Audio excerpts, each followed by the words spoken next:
Now, despite this season's success, head coach Brett Brown still believes the Sixers need some help in order to win an NBA championship, with several superstars, including LeBron James and Paul George, being on the team's radar when free agency opens on July 1st.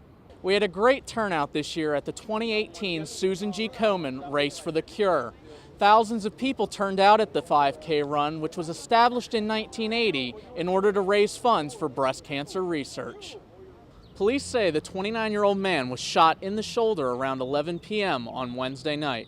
It happened on the 2500 block of Federal Street, along the same block where crews had been filming the latest Rocky movie, Creed II. Now, attendees will have their chance to indulge in Italian delicacies, as well as try their hand at a grease pole climbing competition, which I'm sure some people had some practice with following the Eagles' Super Bowl victory. From walk-on to first-round draft pick, Temple's Hassan Reddick heard his name called 13th overall tonight by the Arizona Cardinals. The city of brotherly love is showing some love to its historic FDR Park this upcoming year. Philadelphia Parks and Recreation announced on Friday that it has a master plan to bring the park back to life.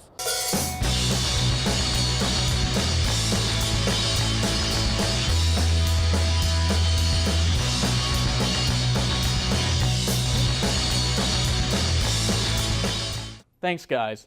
At the Overbrook School for the Blind, the ability to see does not dictate one's athletic capacity. Teams from 3 states and the District of Columbia gathered there to compete in the annual Mid-Atlantic Goalball Tournament.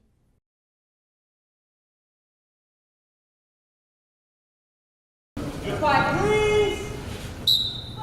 It may not be as mainstream as basketball or football, but the sport of goalball is unique in that it is designed for people who have visual impairments. Everybody on the court, no matter if you have low vision, you can't see at all, or for someone like me, who is sighted, we can all play on equal levels. You put on eye shades. Originally developed in 1946 as a means to rehab visually impaired World War II veterans, the sport has grown in popularity enough so that it has been in the Paralympic Games since 1976 and is played in more than 80 countries. For as big as it is, it's sort of a small knit community because each team is mostly comprised of 3 to 4 players. Usually you don't travel with more than 5. Everybody's kind of seen everybody at different tournaments and stuff, so everybody kind of knows everybody. Philadelphia's Blind Sports Organization, which sponsors the team, hosts these regional tournaments throughout the year, not only for the bragging rights, but to provide opportunities to benefit fitness and self-esteem for those living with visual impairments. It makes us seem, just like everybody else. I barely qualify to play this, so I feel like I'm a nice bridge between the people that play, quote-unquote, normal sports. Goalball is more than a way for these athletes to have sports in their lives despite living with visual impairments. It provides them a means to do something they love with a close-knit community. I just like coming here and seeing all the guys. It's a lot of fun. Even the tournaments, even though we're playing against each other, we're all kind of on the same team. For those athletes involved with the Blind Sports Organization, goalball is more than just a sport. It is a way to stay involved and remain connected with the local community. Reporting for Philadelphia Neighborhoods on TV, I'm Ryan Wallen. Xfinity Live Philadelphia creates an atmosphere that'll make it seem like you are at a live game.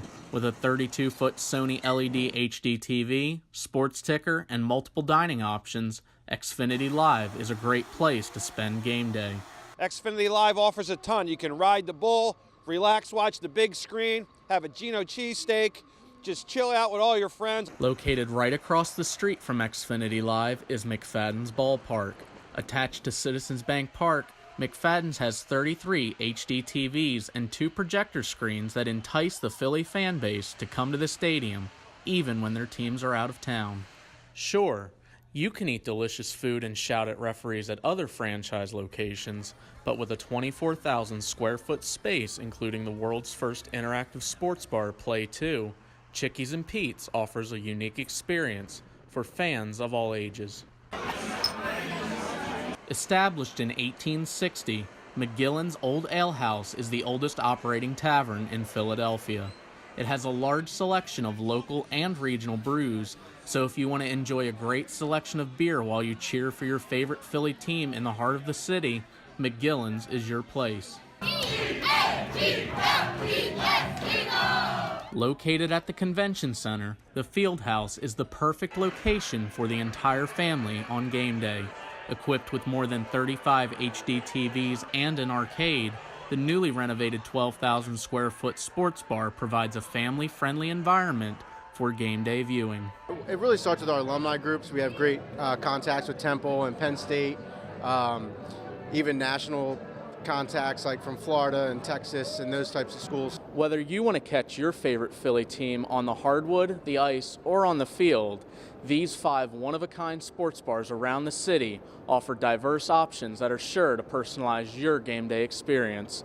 For Philadelphia Neighborhoods on TV, I'm Ryan Wallen.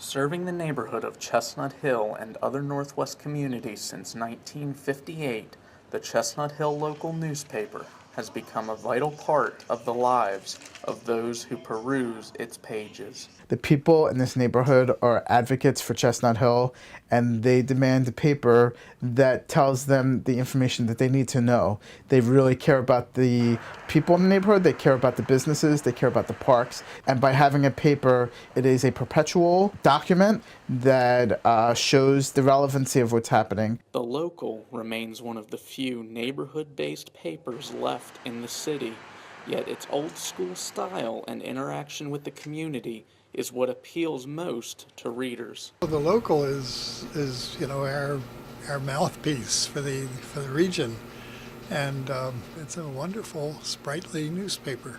I am not one to read the news online.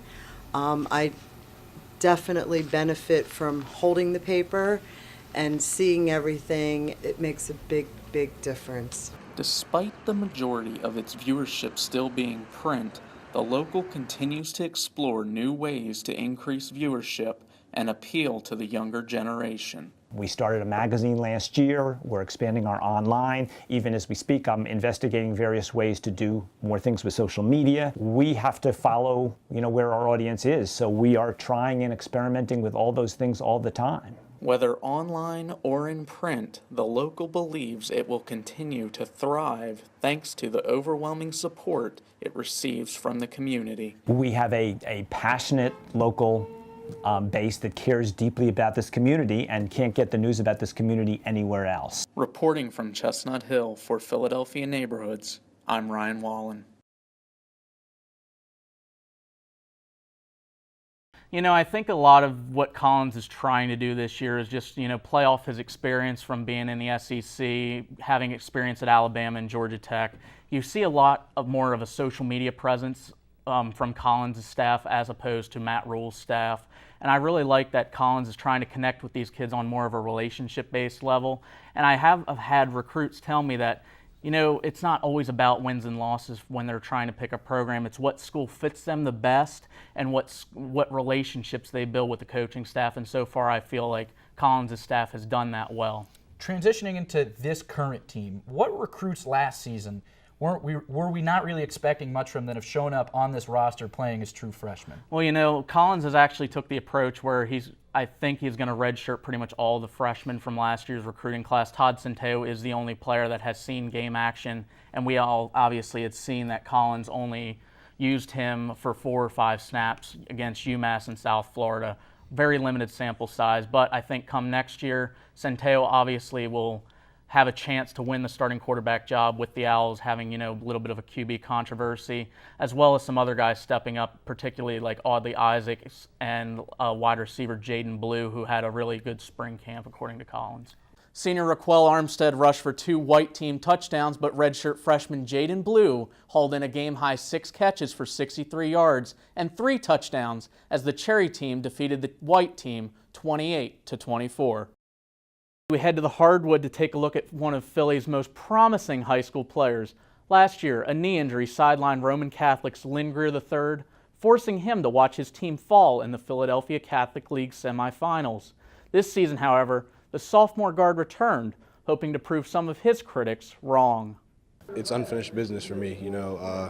people doubted me when I was coming in there, saying I was scared and all this other stuff. So when I go out there now, they'll see. Though just still 15 years old, Greer III is currently rated as the #1 player in Pennsylvania for the class of 2020 and holds a handful of offers, including one from Temple, where his father, Lynn Greer II, ranks as the second all-time leading scorer.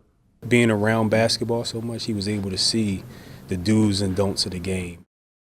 Only time will tell where Greer III will ball out in college, but one thing is certain. A lot of Temple fans are hoping he follows in his father's footsteps and dons the cherry and white. That's all from me. I'm Ryan Wallen, and I'll see you all next time at the finish line.